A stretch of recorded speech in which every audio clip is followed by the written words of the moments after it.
Michelle Otoro, Legal Counsel. Suman Hira, Research Officer. Shalim Simbi, Hansard Officer. Brilliant Baraza, Intern. John Chege, Sergeant at Arms. Yeah, that's all for today. Karibuni, Office of the Auditor General. Good morning, Chair and members. I'm Ricky Patrick, the liaison officer. Chair of our team from Kisumu, who are responsible for the audit of Siaya. With their permission, they'll come on record. Thank you, Chair, and good morning, everyone. My name is Dennis Kariuki, Director of Audit. Thank you. My name is Samuel Chege from the Office of the Auditor General, Deputy Director. Thank you, Chair. That's all, Chairman. Chair.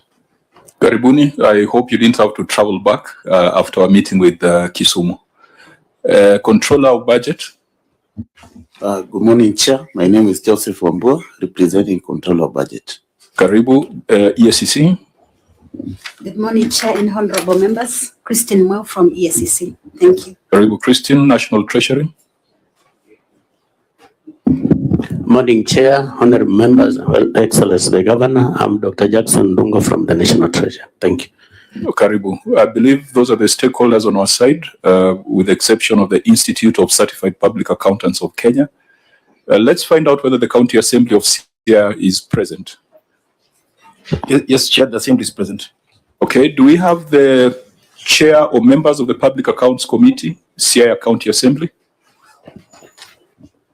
Yes. Okay, please go on record. William Kinyani, Chair PAC.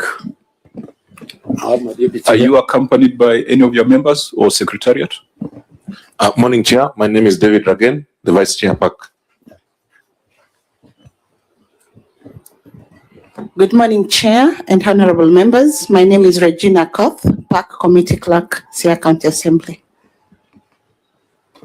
Okay, that's it for the County Assembly, Mr. Chair. Okay, Governor Siaya, please go on record. Thank you, Chair and members of the committee. My name is James Orengo, Governor Siaya, and I'll ask my colleagues to introduce themselves, beginning with Waziri.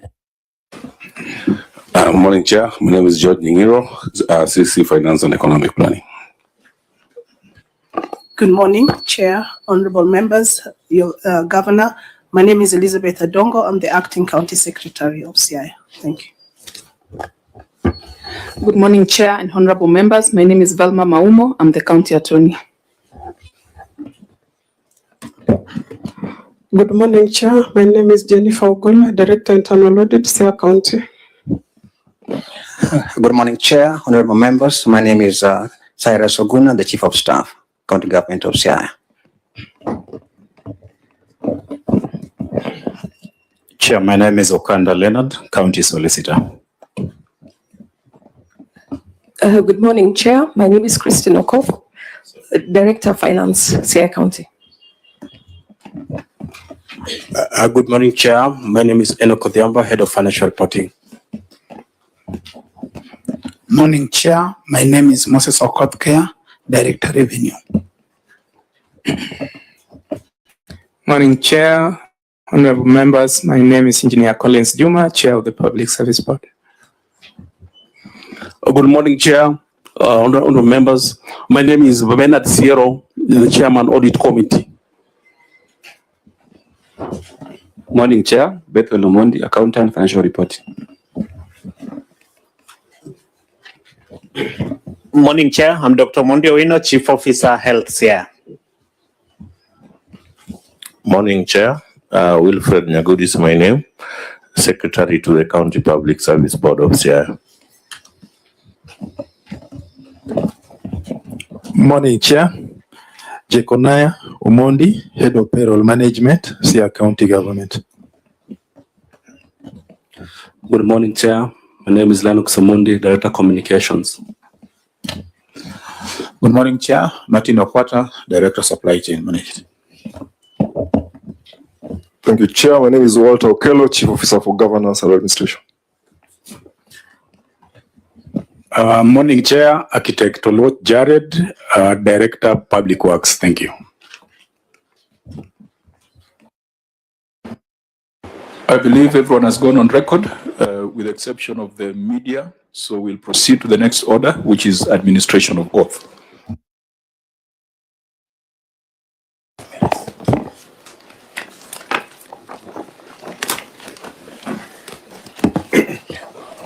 I, James Orengo, do solemnly swear that the evidence that I shall give before this committee in respect to the matters before the committee shall be the truth, the whole truth, and nothing but the truth, so help me God. You'll proceed to table your responses formally.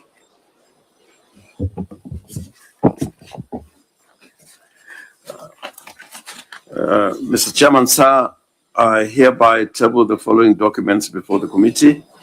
One, management responses and accompanying annexures on the status of implementation of recommendations of the committee on the report of the Auditor General on the audited financial statements for the county executive of Siaya for the financial year 2024-2025. Two, management responses and accompanying annexures on the status of implementation of recommendations of the Committee on the Auditor General on the receiver of revenue statements for the County Executive of Siaya for the financial year 2024-2025, and management responses and accompanying annexures on the status of implementation of recommendations of the Committee on the Auditor General on the County Revenue Fund for the County Executive of Siaya for the financial year 2024-2025. Auditor General, have you reviewed, because they were supposed to have been circulated to you 7 days in advance, and are you able to guide us? Thank you, Chair. We confirm and we are ready to proceed. Clerk of the Senate? Yes, Chair, I do confirm that we received them within the timelines. Was there any fine imposed on the governor as per our resolution of 31st of March? No, Chair. Okay, so that does not apply. Fine. So we could start by finding out from the County Assembly what they've done to this report, but Senator Chirargei first. Maybe, Chair, the County Assembly can go. I have a preliminary objection. Okay. Okay. Fine. The County Assembly Chair, could you let us know whether your committee has considered, debated, and made recommendations on the reports before us? Yes, we did. Okay. Maybe I'll just kindly ask you to stand, for you are in a bit of a blind spot. So when did the County Assembly of Siaya adopt your reports? 24th of March 2026. They were adopted by the House? Yes. Auditor General, were you involved in the interrogation of these reports by the Siaya County Assembly? Yes, Chair, we were involved during the interrogation in February. Chairman, are you able to provide us with the copies of the report as adopted by the House and evidence of adoption? We gave a copy to the clerk. Which did not have evidence of adoption. Do you have evidence of adoption? I believe the practice is similar. In Parliament here, you'll have a stamp indicating the date it was tabled, the date it was adopted. But in the absence of that, you could provide us with a Hansard. We did provide the Hansard, but then given time, then we can do it. Okay. So there's some work. Your submission is that you did the work, you brought the report to the House adopted your report. Yes. We'd be very happy to get a copy of your report, formally tabled, and as well as the adoption, the evidence of adoption. And once we get that, I think on behalf of the Senate, we'd like to commend the County Assembly of Siaya for fulfilling its obligation as required by the Constitution. Primary oversight is done at the County Assembly level. The Senate does secondary oversight. And where a County Assembly has done some work on the reports of the Auditor General, I think the Senate steps in just to ensure that the recommendations are implemented without undue delay. So if you can get evidence of your report as adopted by the House, that can guide us. But that still does not stop the Senate from asking certain questions which are of interest to the public or which are still outstanding as per your report. So thank you, Mr. Chairman. And if you require time to provide that report, we'll give you time. Then we can refer to it when we're writing our recommendations. Thank you. But please pass our words of congratulations to your members of your assembly, particularly members of your committee. Thank you. Fine. Now let's deal with the report of the Auditor General, what we must do as a Senate. Senator Chirarke. Chair, I hope you will bear with me because it might take some time. One, Governor, I went to the Answered of Siaya County Assembly, and from the letter I have, the contract that you have extended of Mr. George Odhiambo Nying'iro, who is your finance minister, ends tomorrow at 31st. You did extend 2 months. I've gone to the Answered. There was a vetting and the report was tabled before the Siaya County Assembly. Mr. Nying'iro, who is your current acting CC of Finance, did not meet the threshold, and the County Assembly of Siaya recommended that he should not be appointed. On 2 bases. One is under section, I think 35(2) of the County Governments Act. He must meet a certain professional field to be a CC at that point. Number 2, he was acting while he was a substantive minister of roads, CCM roads. Then you appointed him acting as CCM finance. Subsequently, in that report, in the Answered of Siaya County Assembly, you have appointed somebody substantively as the CC of roads. Then you went ahead and appointed Nying'iro as acting CCM of finance. Yet, and you know you are a stickler of rule of law. The county approval process is that before you appoint somebody acting, he must meet the same standards of an appointment to any office, especially under the approval process. One, the interesting story is that under section 35, you are not supposed to give somebody acting more than 6 months. And what is the story behind? Because the County Assembly of, through the chair, rejected the appointment in the vetting process after the report they tabled of Mr. Odhiambo Nying'iro as your finance CCM. It is his last day tomorrow. Why is the CCM of finance, who enjoys substantive under the PMF Act and has a lot of role, be acting for that long? And why Nying'iro, who does not meet the threshold of the County Governments Act of Section 35 and the approval process of the law?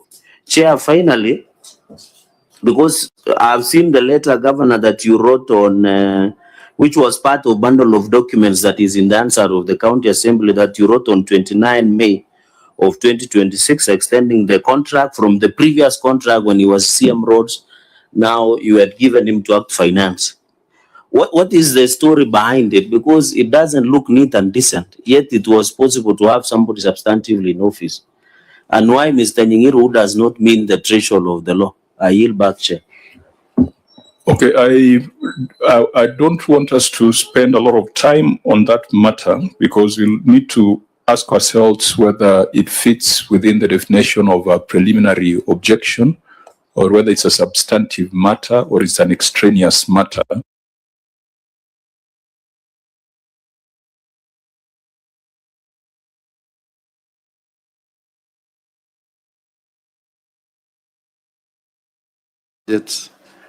So by their conduct also, they are stopped from raising that question. But I plead that this is not the kind of question you can raise from the floor and expect a response when there's a substantive complaint. So there's a substantive petition to the Senate on this matter.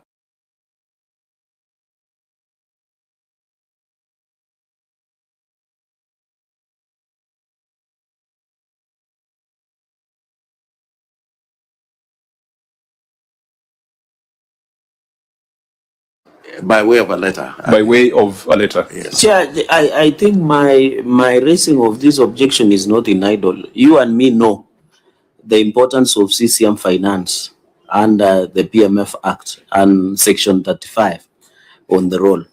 So my only concern, apart from which I am not aware, because maybe you should say which committee was referred to, I am not aware, but looking at the answer, was my only concern, Chair, on several occasions, all people who have appeared, witnesses, all substantive officers. My only concern as DCM Finance is acting. And you know me, the difference between acting and substantively in office. Outside the legal jargon and the politics around it, because this is the first time we're having a CCM appearing before this committee in acting capacity, which we have never done before. Even a clerk of a county assembly, we have even set a precedent that if a clerk of county assembly, of course, who is executive, appears and is acting, we rarely entertain that presentation. Point of order. So my only concern, can I? Just point of order. So, okay, Senator Sifuna, if it's No, a you point have of order. said something that I don't think is accurate, Chair. That there has never been anyone appearing in acting capacity before this committee. It might be my last day on the committee, but I do recall on several occasions we have asked governors sitting there why certain people have been in acting position and for a long time. So, in as far as that is concerned, Chair, I think that's inaccurate. And secondly, we have insisted that the person who bears primary responsibility when it comes to oversight is the governor himself. He's sat there and he's ready to, go through this process so that any other person in his team who might not, whose face Gerard Gay might not like, is really not relevant to the conversation, in my view. For as long as the governor is here and is able to answer questions regarding the utilization of public resources in Siaya, I respectfully propose that we go to the substance before us, because you can see these documents are quite voluminous, Chair. Chairman, so it was I know it was a point of order. Could you just close, because you had already made the reason in as much Chairman, before we proceed, sir. Yes. You recall that it's on record that County Assembly of Nyamira appeared before your committee, and the person who appeared as the accounting officer was an acting clerk, not the substantive office holder. I remember raising that issue, and you ruled as the chair that even a person who is in office acting, as long as they have appended a signature to the documents before us, we will proceed to entertain and hear the substantive issues. I'll plead with my friend Senator Cheragay, who is a lawyer like me, that we look at the substantive issues that are before us, other than looking at the technical aspects, because the people of Siaya are really not interested in these other diversionary issues. They want to know whether the money that was sent to Siaya has been expended for the benefit of the people, and whether there is value for money. These are the things, Chair, will not help us add value to the people of Siaya. Thank you. Senator Cheragay, please just wind up. Just wrap it up. I also believe the people of CI would want the rule of law being upheld. It doesn't mean that it should not be upheld. Finally, Chair, the reason we do these meetings is not in vain. In as much as we want to look at the numbers, we must look at the functionality of governance structures within an organization. Say that the role of county assembly who played the primary oversight and the executive, the implementer, must be looked at. So the position we have made before, and if my memory serves me right, I know Sifuna is saying his last day might have missed this memo, is that the role of a CCM finance is so critical because he even supervises the entire finance department. So if somebody who is acting can be moved, if we have sanctions or directions as a committee that will be implemented, how sure are we that it will be implemented?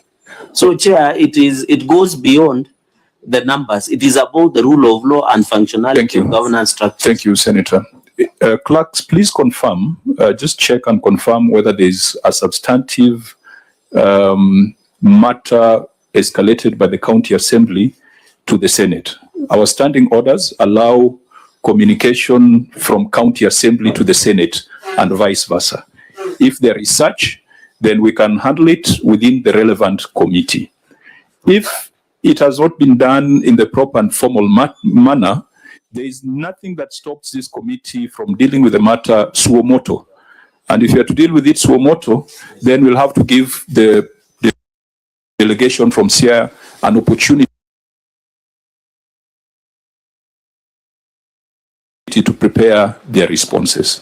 Governor Orengo is here pursuant to Article 179(4) that designates the county governor as the chief executive of the county.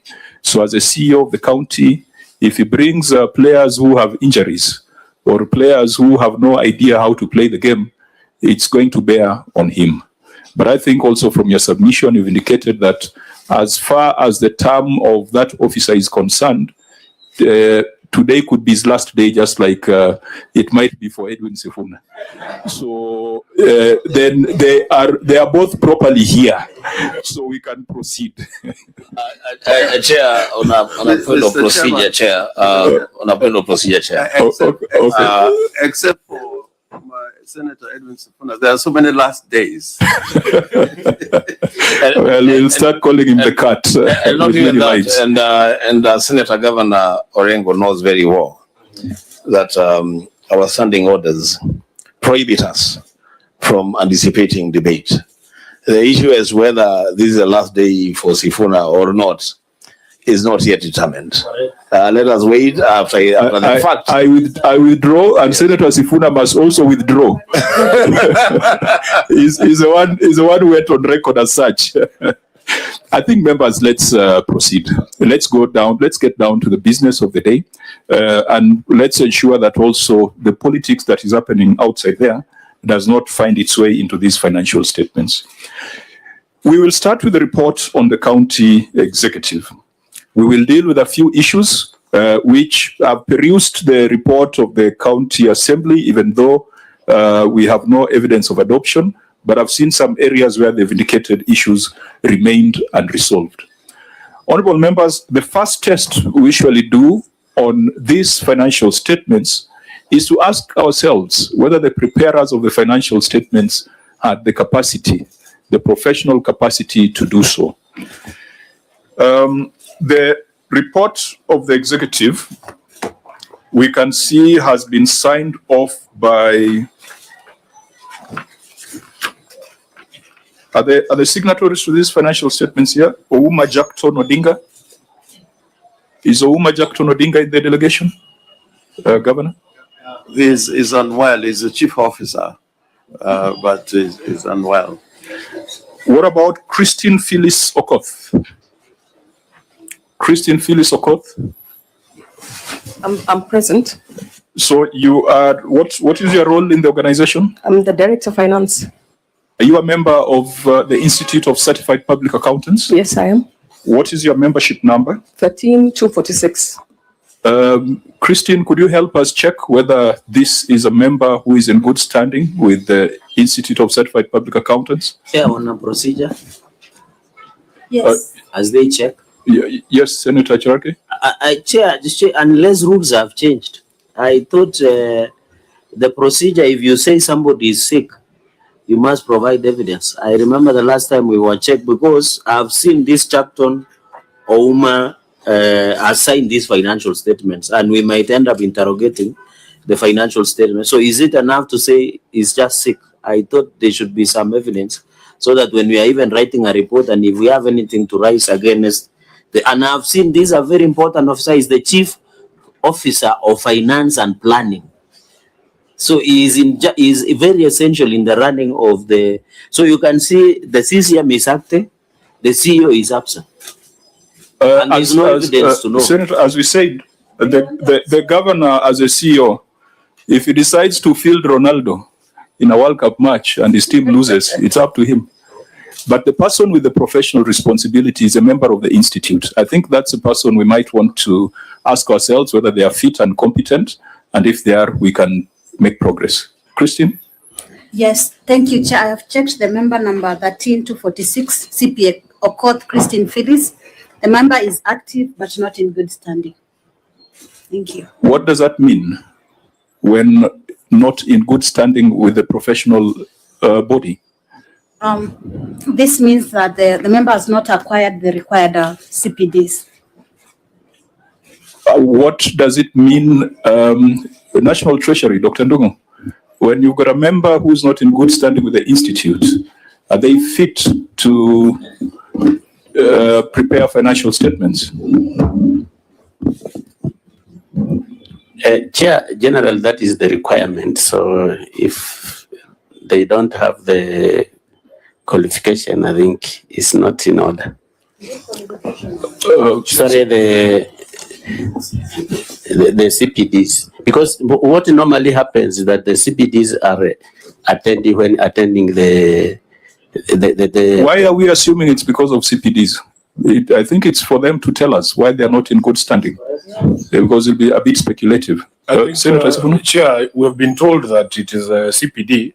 Just confirm, because I'm also a member of a profession, and I also attend my continuous professional development courses. Is it for the financial year under review, or when did they drop? Because I know it's an annual thing. It's an annual thing. So you finish at the end of the year in December, then the next year you'll be in good standing. So this is for the year ended 30th June 2025. Was the member in good standing when she was preparing the financial statements? Just clarification. Well, maybe let me just because you are speculating that it could be CPD, it could be something else. Maybe we ask the officer to explain why they're not in good standing, because the database does not give reasons. CPA 1246, I don't know whether we should be calling you CPA if you're not in good standing. So let's just call you Christine Phyllis Okoth. Chair, it is true that I'm an active member.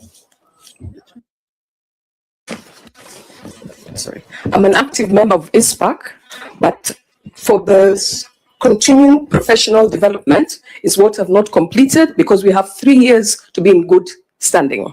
So the 3 years starts 3 years back. So we still have up to the end of this financial year. So currently, next week, I'm attending a course. I'll be able to get my 20 points, 20 CPD points. Then there's an annual seminar for also another 20 points. So I'll be able to still be in good standing by the end of this financial year. So it's 3 years back. Now, those explanations you'll make to ISPAC, because we'll make a referral to ISPAC to take disciplinary action on a member who is signing financial statements and is not in good standing. I think the simple English word for that is that you're a quack. So we refer this matter to ISPAC. Senator Sifuna. Chair, maybe the representative from, she's from ISPAC, right? Can explain something to us. No, Christine is from ESCC. Oh, sorry. Our member from ISPAC, I think, was redeployed, but you can ask. I believe Dr. Ndungu is a CPA. Yeah, so I think from the legal profession, and governor knows this, there's a different practice that if you do not get your CPD points, you will not get a practicing certificate for the current year. I don't know what the practice is with them. If you do not, like for me, if I don't have a practicing certificate, I cannot appear before a court of law. So what is the practice when it comes to CPS? Do they get a practicing certificate annually, or what is this 3-year thing that we're hearing? And Chair, really, how do you make sure that you remain in good standing? Do you have to wait until you are in bad standing, then you start looking for CPD points, or you can still update continuously? And if that is the case, then why did it then the CPA update before then you are rendered to be in bad books? Chair, I think we are ring fencing Dr. Ndungu, because I thought also professional misconduct can make you not be in good standing. Maybe you can clarify that also. Yeah, that's why we said let's not speculate that it's CPD. Those explanations can be done before ISPAC. They are the ones who know why their members are not in good standing. But to the question raised by Senator Sifuna, either Treasury or Auditor General, you can respond. What happens? They are both regulated professions with more or less similar licensing arrangements. I have an issue. once with advocates, once you're in the role of advocate, you are an advocate. But if you do not take out a practice certificate, then you cannot appear before a court. That does not mean you're not an advocate of the High Court of Kenya. So we need to draw that distinction that can somebody who is in the role but who has not taken out a practicing certificate who is not required can be held to be of no good standing. So I think it's not a matter that we can draw conclusion. I think we need to look at it properly instead of drawing conclusions which may not reflect the actual practice by accountants, so to speak. No, we will not draw conclusions. We'll refer the matter to ISPAC because they're the professional body. But as you said, you could have gone to law school and all that, but without a practicing license, you can't appear before a judge or a magistrate. The same thing in accountancy. If you are not in good standing, you are not competent to sign off financial statements. We raise this not because we are petty. We raise this because we are seeing a disturbing trend.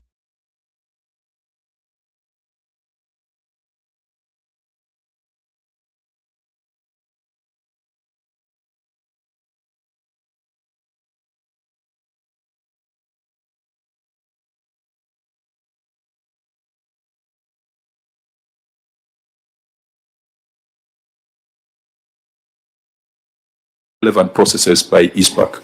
So I don't know, Ndungu, whether you wanted to say something to close this matter for us to make progress.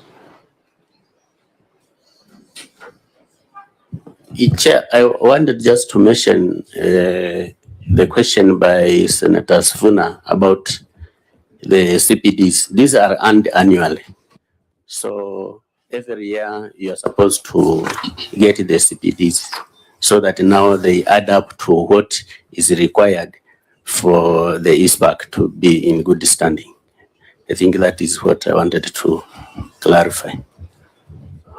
Senator Dulo. Chair, maybe for us and the county governments, this committee can advise the county governments to advise their staff who are the CPA holders or other professionals to be, getting their certificates yearly as required by law, so that we cannot challenge them, or maybe they cannot be challenged as far as what they are doing in those counties are concerned. Thank you. Yesterday we resolved we are writing to ISPAC to do an advisory to the Senate and to all government entities on the suitability of persons who prepare financial statements. And I think we'll call ISPAC and have that conversation because if you have the right people preparing financial statements, then we are going to have fewer financial issues. And I think when you come to the Senate, we'll be discussing much more productive things. Honorable members, in this report, there are about 4 issues that are cross-cutting. Very many paragraphs on human resource, and perhaps Senator Chirarge's earlier objection is a pointer to the HR problems there. There are about 3 paragraphs on trade payables. There are paragraphs on procurement, paragraphs around governance, internal audit and legal department, and several paragraphs on projects. I wanted to suggest that we start with the paragraphs on trade payables, pending bills, because that is about the lives of service providers and employees in Siaya. Auditor General, could you just, the 3 are related. Are they related? Because there's a debt to revenue ratio that you have queried under paragraph 23. Then there are specific numbers that you have highlighted: long outstanding trade and other payables, and unconfirmed pending bills. Unconfirmed pending bills, long outstanding trade and other payables, and the debt to revenue ratio, non-compliance with regulations. Can we find a way of dealing with them together, because they all point to the same note in the financial statements? So maybe just read Start with the first one, unconfirmed pending bills.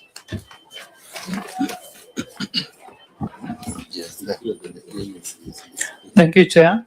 This is a report of the Auditor General on County Executive of Kisumu. County Government of Siaya. Basis for qualified opinion, paragraph number 5. Unconfirmed pending bills. The statement of financial position and as disclosed in note 32 to the financial statement reflect a balance of Kenya shillings 1,889,967,165 in respect of trade and other payables as at then the year end. However, the amount includes Kenya shillings 14,925,862 in respect of provision for security and cleaning services, which was not supported by local services holders, LSOs, inspection and acceptance reports, job cards for cleaning works done, and work attendance register. In the circumstances, the accuracy and completeness of account payables balance of Kenya shillings 14,925,862 could not be confirmed. Okay, Governor, as is the procedure, you will read your response and maybe just point us to the page where it is. The response is on page 6. The audit observation is duly noted. The amount of Kenya shillings 14,925,862 included in the trade and other payables, that is in note 32, relates to pending bills for security and cleaning services. These bills are properly supported by the following documentation. 1, flag for security services, approved local service orders or LSOs, and inspection and acceptance reports. 2, Rajum cleaning services, approved local service orders and job cards for the cleaning works performed. 3, Anchor Security Services, approved local service orders. The contractor for the provision of security services provided a list of work attendance sheet, which was not verifiable and could not be confirmed and paid. Implementation status. The pending bills totaling shillings 14,925,862 is supported by LSO and job cards and inspection and acceptance. And these are found in Annexure number 5, copies of approved LSOs for flag for security services, together with inspection and acceptance reports, LSOs and job cards for Rajum cleaning services, and LSOs for Anchor Security Services. These annexures are found in volume 1 of our bundles, and an extra to this report. Auditor General, this was an issue of just accounting for the 14 million. Are those LSOs and records referred to by the governor, do they explain the 14.9 million? Thank you, Chair. We did verify, however, payments of 9.3 million payable to Anchor. Do I mention the name? Yes, yes. Payable to Anchor Security are not supported with the attendance registers, and then the invoices are not well linked to the LPUs. Thank you. Okay. Did you point this to the entity when you're doing the reviewing the responses? Yes, Chair, we did. Fine. Governor, the payment to Anchor Security Services, you said that is 9 million. It's approximately? Yes, 9 1,354,861. So, Governor, we need to close that gap. Anchor Security Services, their payments, the Auditor General says that there's still a problem. Not supported by attendance sheet, and the invoices, the auditor says, do not seem to be linked to the service provided. And we have noted as much in our response that the contractor for provision of security services, that's Anchor Security Services, provided a list of work attendance sheets which was not verifiable and could not be confirmed and paid on the basis of non-provision of work attendance sheets and so on. So ideally, auditor, if this is an outstanding payment, if it's a trade payable, and then the records supporting that demand are not verifiable, perhaps then the entity should just get it off their list of payables. Because we cannot demand that they provide evidence for something that is clearly not explained. If it was a payment that had been made, then we'd have a problem. Governor, has that payment been made subsequent to this audit observation? The payment has not been made. So, Auditor, what do you advise on this? Thank you, Chair. I think our advice would be that it's expired from their records as a creditor then. Okay, so we can keep this in view and you deal with it in the substantive audit for 2025-2026. Yes, we are in the field right now. Okay. Now, let's go to the next paragraph on pending bills on trade payables so that we tie all these and get done with note number 32. What was your next observation on trade payables? Thank you, Chair. Emphasis of matter, paragraph number 2. Long outstanding trade and other payables, the statement of financial position, and as disclosed in note 32 to the financial statement, reflects trade and other payables balance of Kenya shillings 1,889,967,165. Review of the pending bill schedule revealed that bills totaling Kenya shillings 184,615,904 were brought forward from prior years. However, pending payables with some dating back to 10 years have not been settled and no reason has been provided for the failure to pay the bill.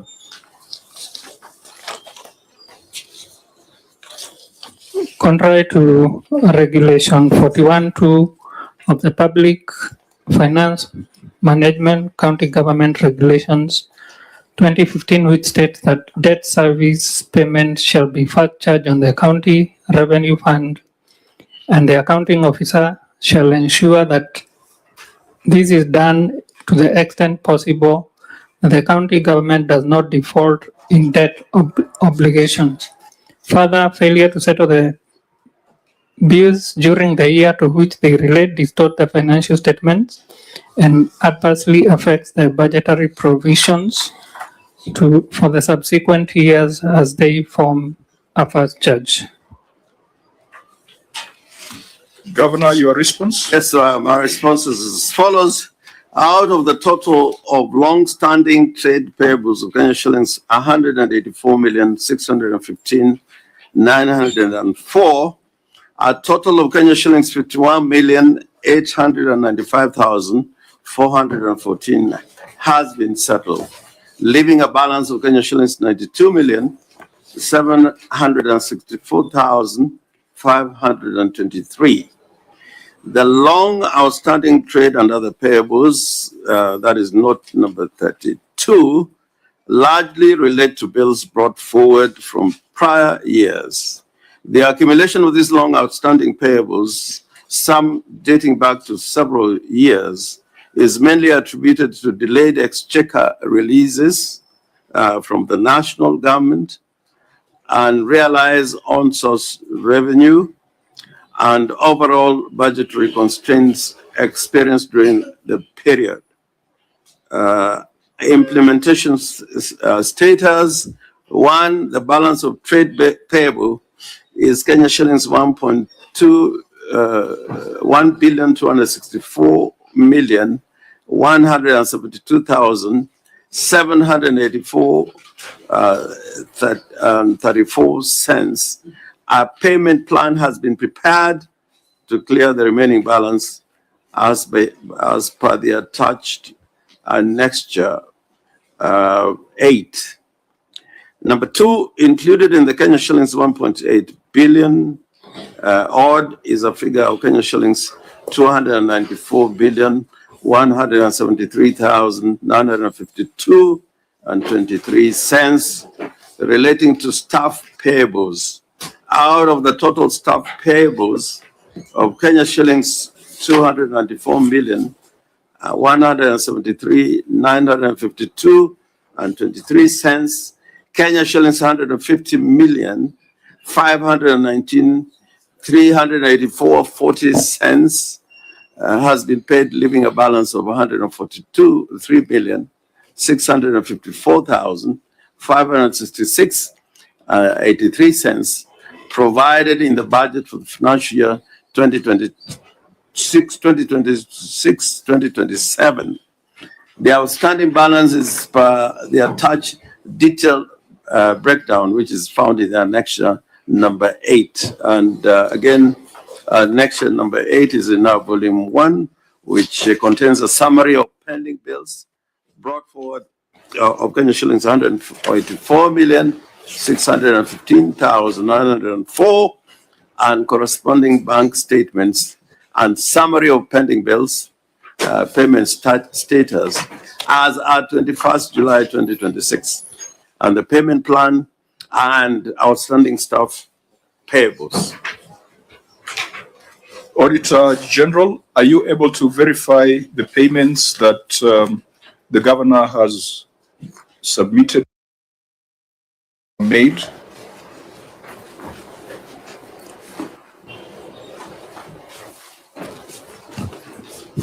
Thank you, Chair. We verified the balance of out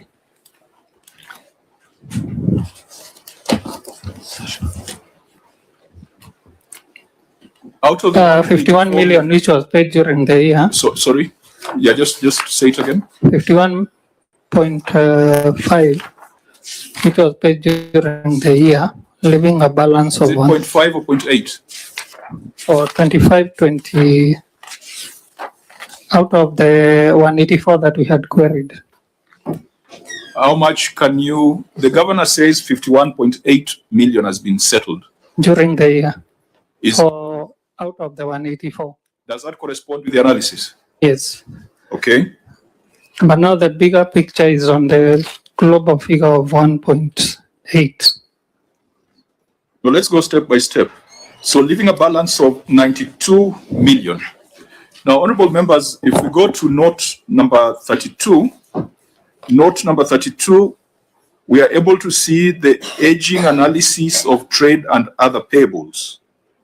Over 3 years was 32 million, 2 to 3 years was 41 million, 1 to 2 years was 110 million, totaling to the 184 million cited by the Auditor General.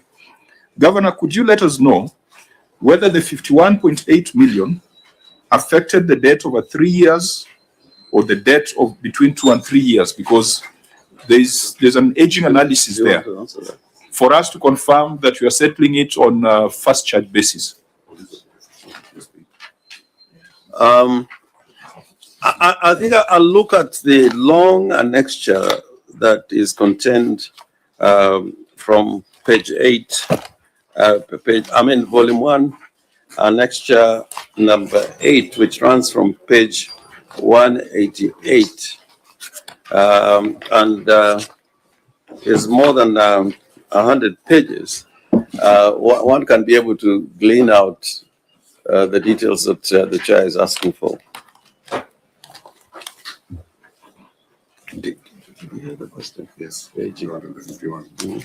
So I think, Governor, what you see in note 32, you've got an aging analysis. Now, because you're not doing the audit today, what we want to find out is, having settled 51 million, how has it affected the size of your debt older than 3 years? Did it clear the debt over 3 years?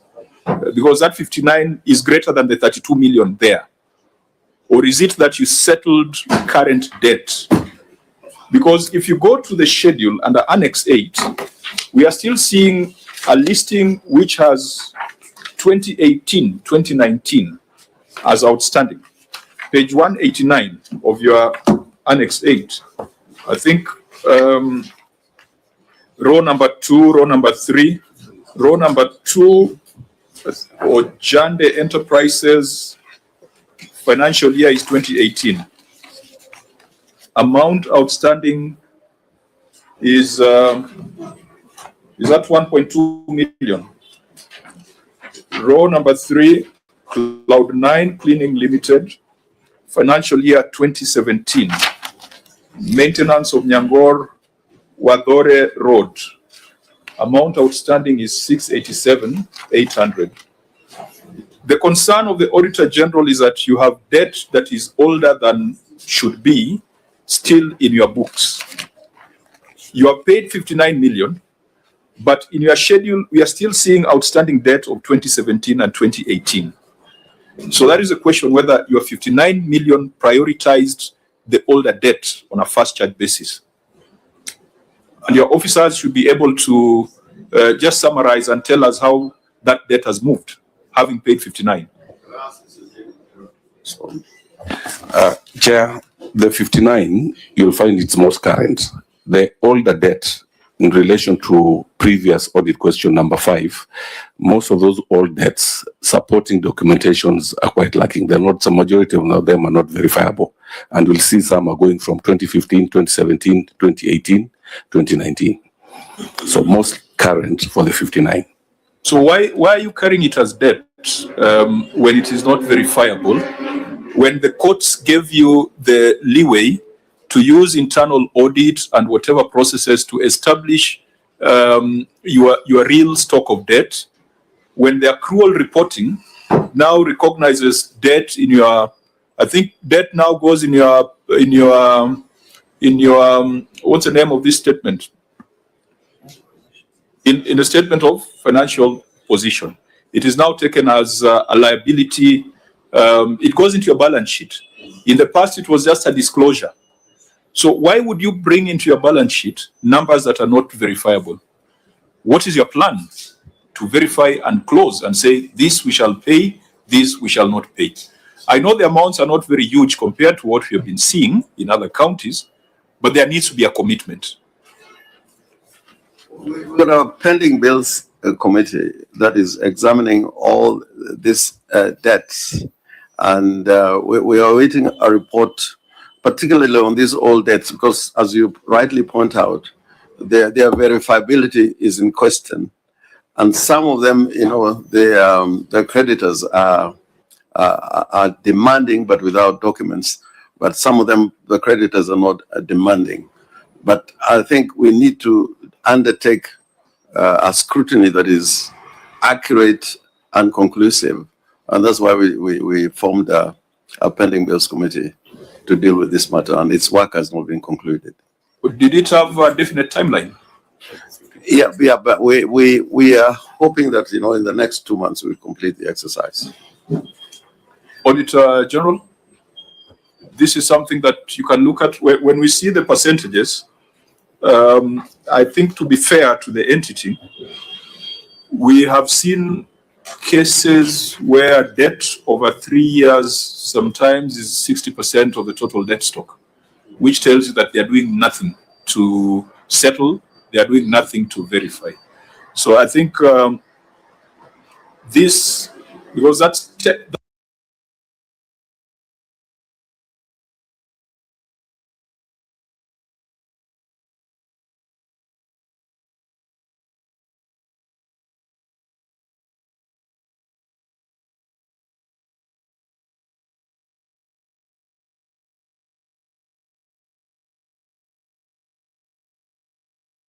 that was 10%. 184 was 10% of the total debt, which was greater than 1 year.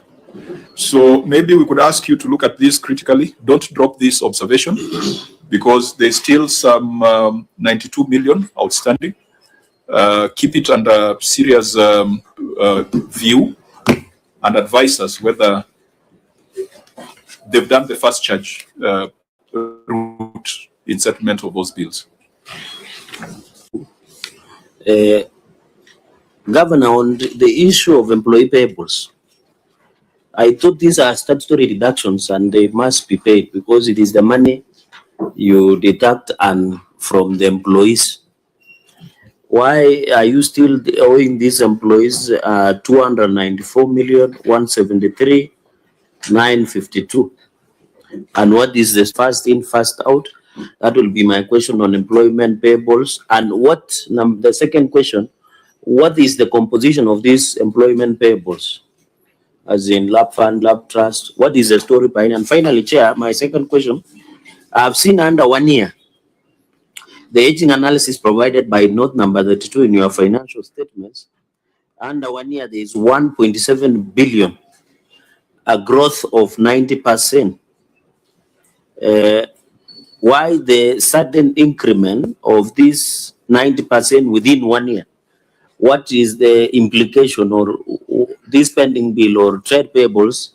What does it account for? And finally, Chair, I've seen in the audit that there are some pending bills that could be held up to 10 years in the observation of the OAG certificate in this 32.75 million.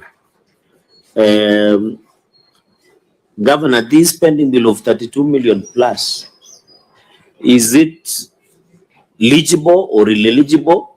Can it be traced back to a specific accountability? Because sometimes I have that my direct question, Governor, the third and final question is, did you do what most of your colleagues were doing, whether legible or ineligible pending bills as per the question of the certificate that there are some pending bills in Siaya County government that have gone beyond more than 10 years. So in this 32 that is grown beyond 3 years, is it legible as per the financial statements you have provided?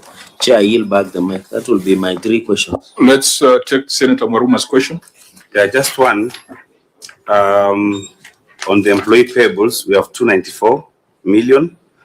Is it possible to have an aging analysis of that 294 million so that we can be able to know for the debt over 3 years, the 32 million, how much is trade payable, how much is employee payable?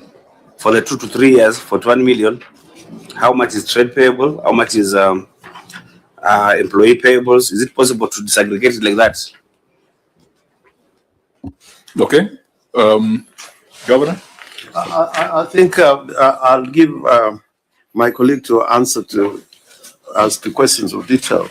But I can say that at the time I took over office, we had a terrible position in terms of salary byproducts, which included the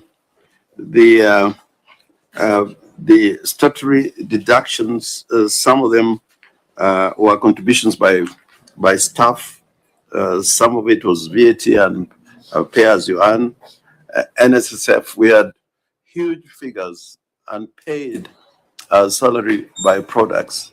But over the years, we have taken the position that salary byproducts must be paid, and that necessitated dealing with the arrears, but making sure that currently there are no salary byproducts that are not paid. The mechanisms that have been set by the Treasury now actually make it impossible for salary byproducts not to be paid when salaries are being paid. As to the aging, that can be done. We can be able to do an aging analysis as indicated by Senator Marwa. But let me see to... Okay, proceed.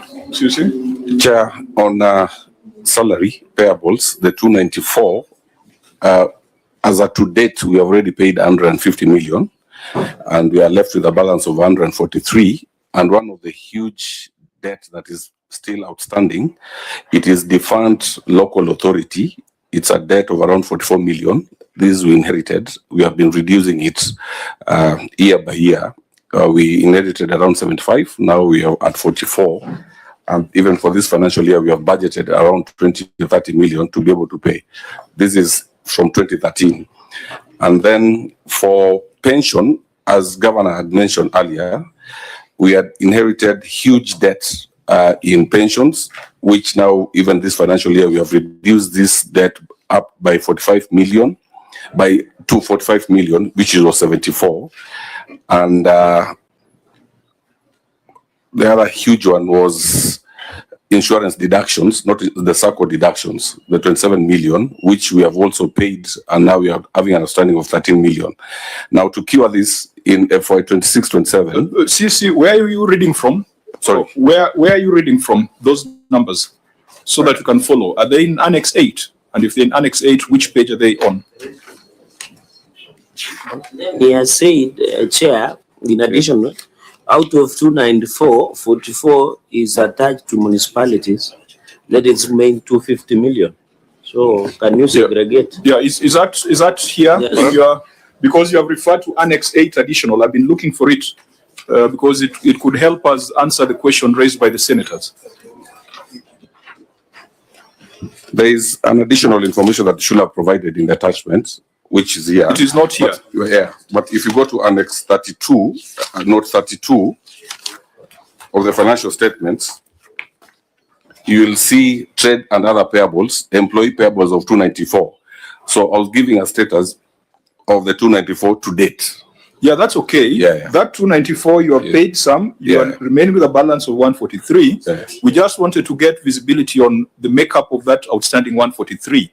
Are they deductions that you have made and you have not remitted, or are you dealing with past obligations? That's just what we want to establish. We have dealt with the past obligations, and some of them currently are being dealt with. Did you say that 44 million is from the local authorities?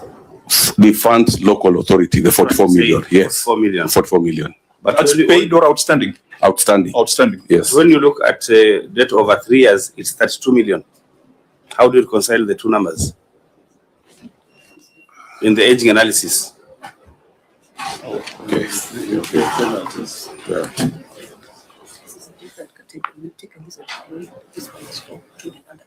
Yeah.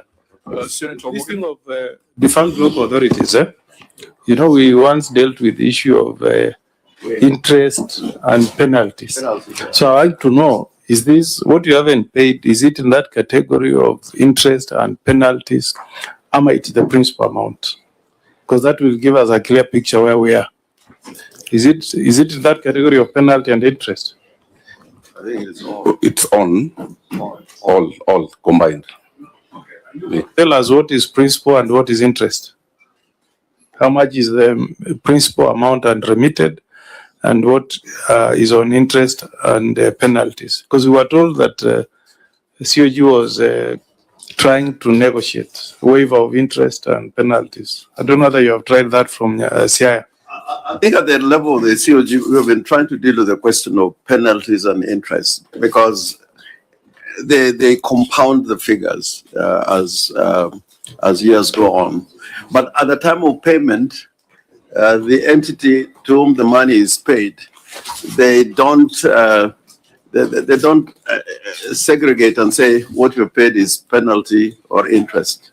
It's just a sum paid to the total due, which includes penalty and interest. Senator Makueni, is it Makueni that told us that they had arrived at some agreement and they had been given some waiver? You remember they told us they had arrived at some arrangement. I don't know why, Governor, Senior Council, you have not made that attempt. discussions, but Yeah. you know, there are various entities. Because that will help you a lot in Yes. cleaning up your books. We're in discussions Yeah. on this issue. No, clerk, And then now the other problem is nobody knows what is principal. The way governor is telling us is that you're not able to tell whether what you're paying is principal or it's interest and penalties. I think that's a big problem that needs to be dealt with. Yeah.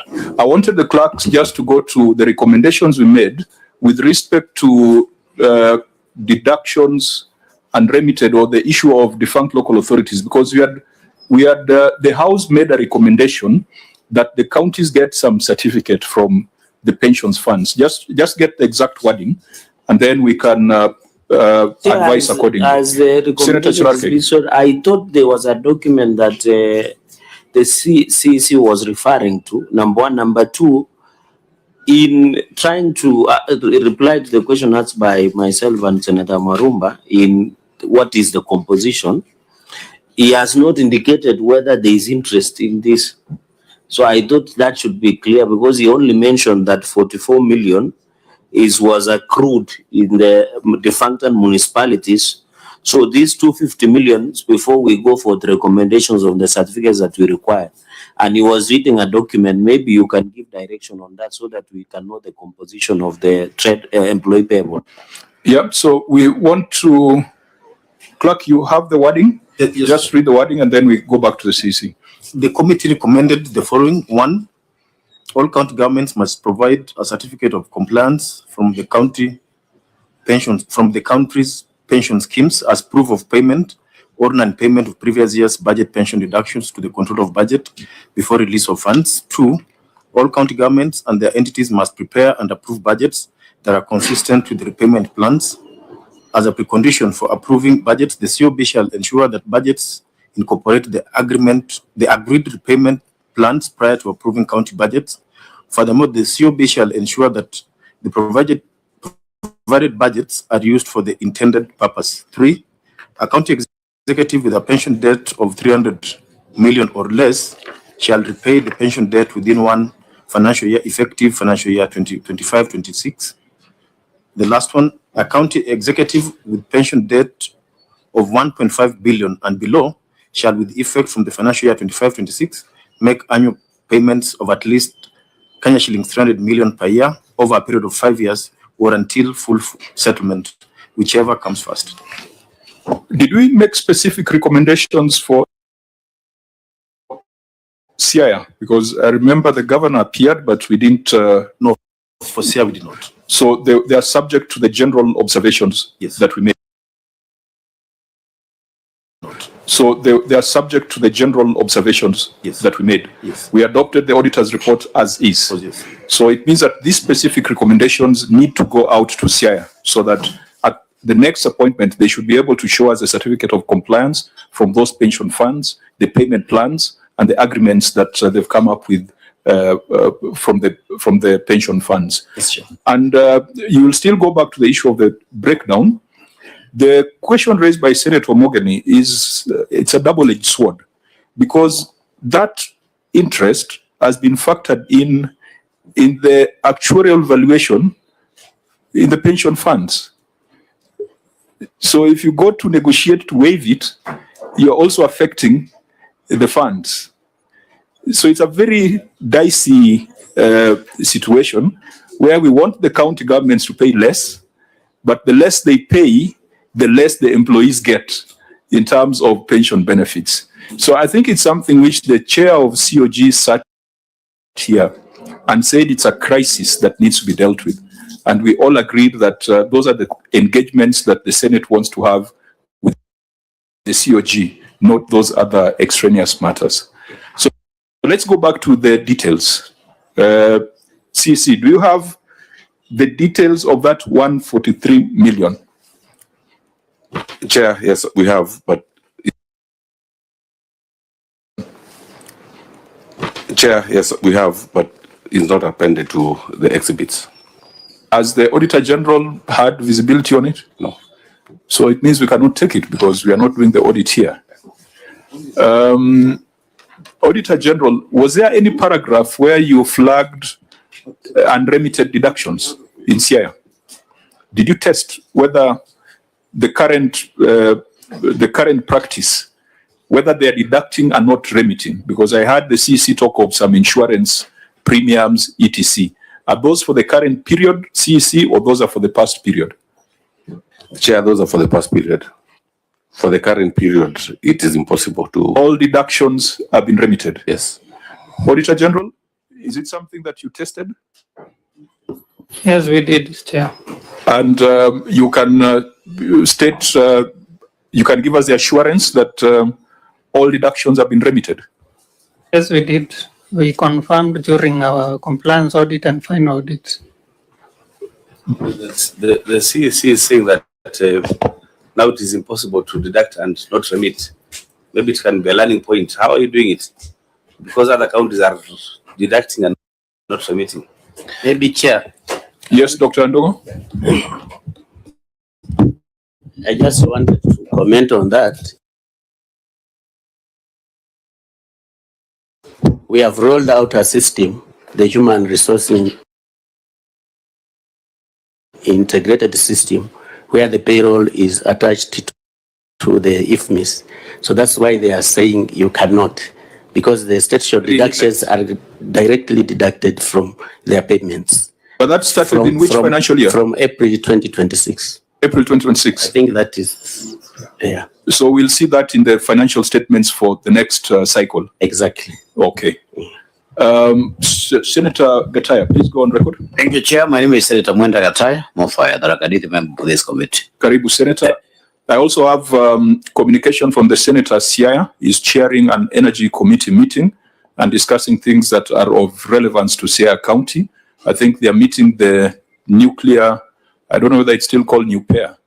It used to be called Nupair when that gentleman was there. Maya, Engineer Juma. It's still Nupair. I think they're having a conversation on the nuclear project in Siaya. And I think that's a very, very important conversation. If he's able to complete the meeting in good time, he will join us. Senator Maruma. You mentioned in Engineer Juma, and I discovered that it is him. I've actually moved across the world with him when I was in the Energy Committee. Interesting times. We meet again. Yeah, but, are you conflicted? I'm not conflicted. Okay. Yeah, but Treasury, I'm wondering how that system is working. They deduct at source, but what is the extent? Because then there is the statutory deductions, and then there are deductions to do with loans, you know, for banks, you know, for SACCOs. Is everything, as long as the payslip is written, deduct this, they deduct everything, or how does it happen? Or it's only for the NSSF, you know, SHA, and so on.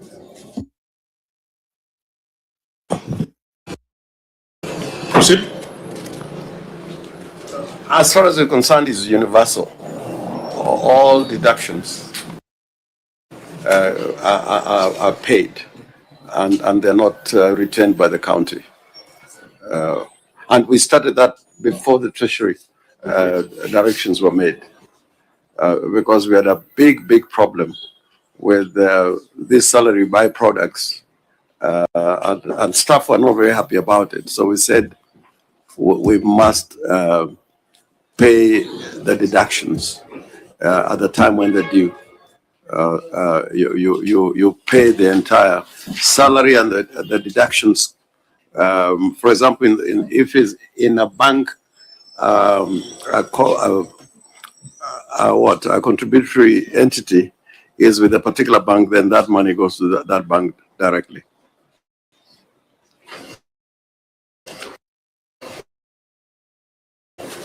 Okay, Auditor General, keep this in view, because the next year that the CC is offering, we cannot take it at this point if you have not looked at it.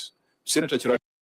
Yeah, the governor did not respond on this under 1 year of an increase of 90%, 1.7 billion. He didn't give us a clarity. Although on the employee payables, all of us agreed that this was money that was already deducted, budgeted for and deducted.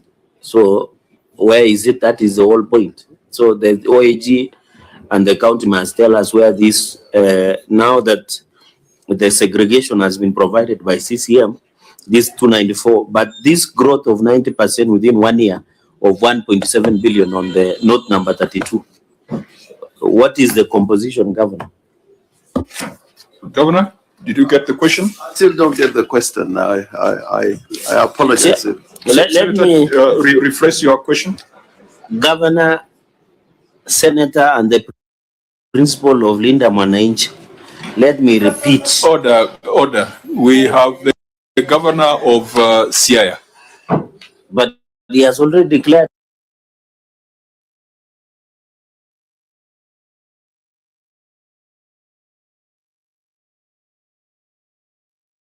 himself as a party leader. No, that's under 1 year. That will be a story. Is reality.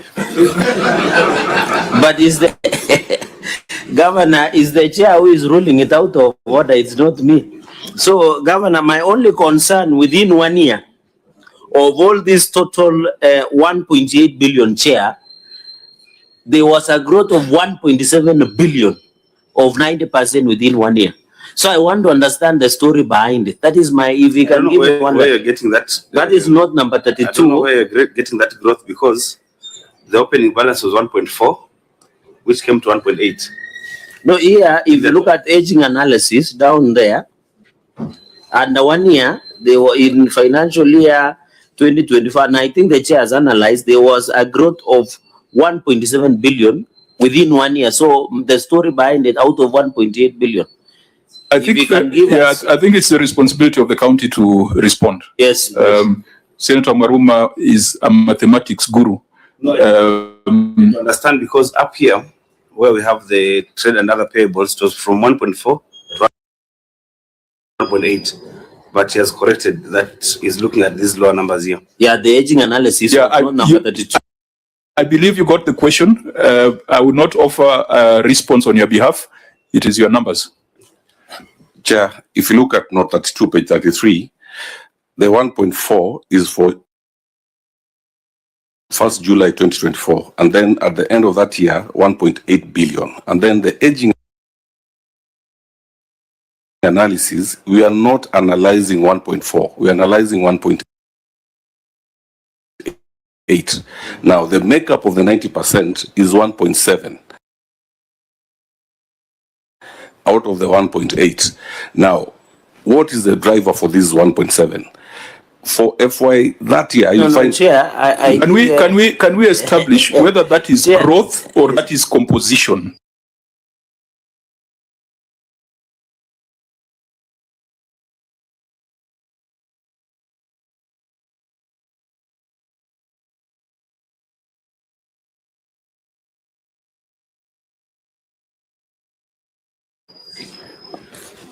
Chair, that is composition. What is the composition of the 1.8? If Fine, so it is not a 90% growth. It is not a 90% growth. Why is it difficult to provide that explanation? So, but in the analysis, it says under 1 year. Chair, when you look, under 1 year, it was 90%, a growth of 1.7. The years have been given there. Total tied above is 1.8. So I really want to know the composition. It is them who have done the analysis, although I'm aware that somebody who did was not in good standing. But the point I'm trying to make is why this growth? That is my only concern. Okay. Because if the governor can tell us he was doing a project or something that created that exponential growth, then if there is a proof to that, we leave it there, Chair. And it is their own document.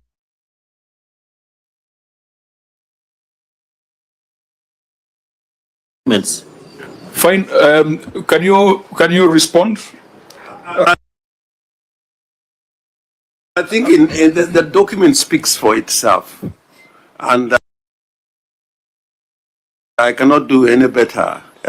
When documents speak for it themselves, explanations do not add anything to it. My understanding is composition, like under 1 year, debt of 1.7 billion was 90%. of the total sum of 1.8 billion. It was not growth. So, Governor, what is through the chair? What is the composition of this 1.7? Yeah, the question is, Senator Muruma, we did not pay 1.7 billion. Yes, within 1 year. Under 1 year. What is it? Is it salary arrears that delayed? What is it? Why accumulate a pending bill of 1.7 billion? That is what Senator Charagi is asking. Is it delayed exchequer? That then after June 30th, you're able to pay, that explanation. I think my vice chair is giving leading answers. I don't know where he should sit with us or sit with the governor. I'm confused.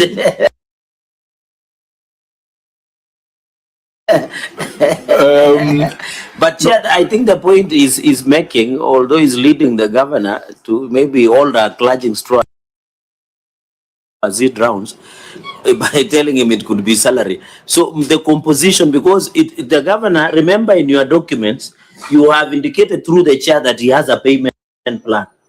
So we want to know under this 1 year, if you had a payment plan and you have not paid in one single year 1.7 billion, what is the story behind it? Thank you, Chair. I think that's fair. You can make reference to the annexures that are before us. I don't think none of the questions from these senators is idle, so you have a responsibility to respond to them.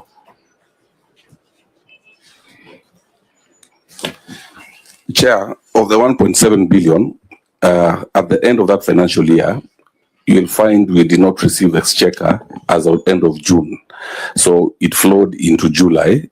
So heavily, the 1.87 is recurrent staff and development projects heavily.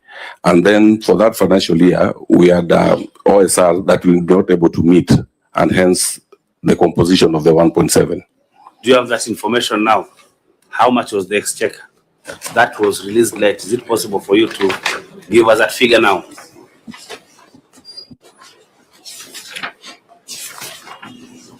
Proof that movement, because even if it was released at the cutoff of the end of financial year, there must be a view, because it's your money. The fact that the cutoff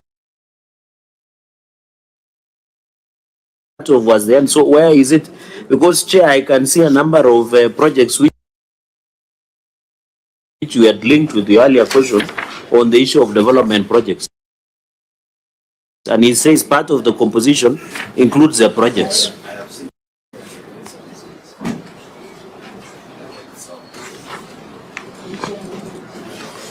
Chair, if you look at Annex 8, and then there's also additional Annex 8. Additional Annex? 237. I can only see 237. 237.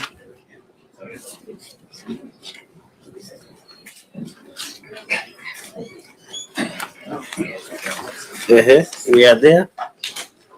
I think, CC, we are taking too long on this matter. Give us quick, direct answers. You have long annexures here. Just point us to the pages, and then if they speak for themselves, we can proceed. 237, page 237, Annex 8, and then there's a summary. We have put there under 1 year. The total pending bills was 1.7. Total amount paid to date is 573. 898, 967. Outstanding balance is 1.1. That is the 90%. So page 237, Annex 8. Is that the document signed by, who are the signatories to that? Enoch and Cornell. Okay. Senator Gattai. Yeah, but just a minute, Senator Gattai. We thought we could attend a very serious business with Liason, the two of us with Enjoy. We can represent you now that you are chair as well. Okay, I could grant you leave to deal with that, and you can leave at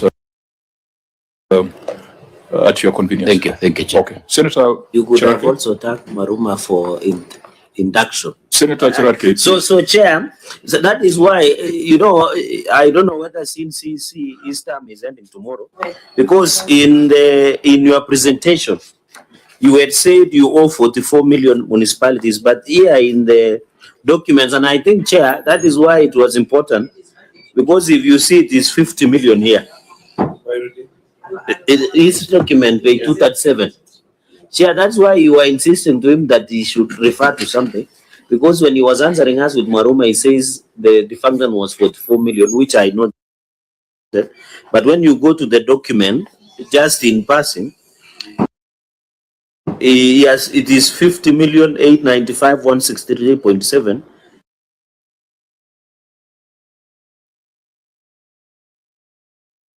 That was salary arrears for defunct payables. So, what I think what we can do on this particular matter, 90% of the debt was current. 10% of the debt was older than 1 year. Some of it has been settled. Auditor General, please keep this in view and let us know whether this 1 billion, the 90%, was settled in the year under review, or it has graduated to the next age band. If it has graduated to the next age band, then we'll have a problem.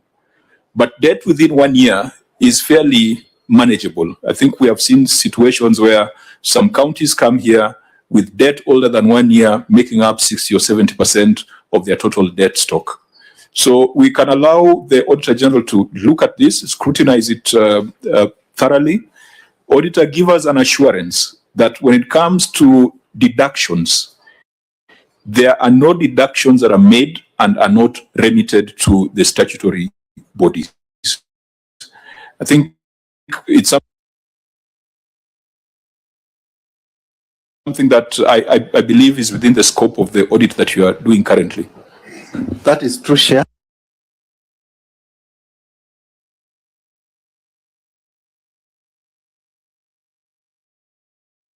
It was one of our subject matters during our audit, and that all statutory deductions are being remitted in time. And if indeed we find any this time round, we are still going to report on it. Thank you, Chair. So members, Senator Maruma, finally.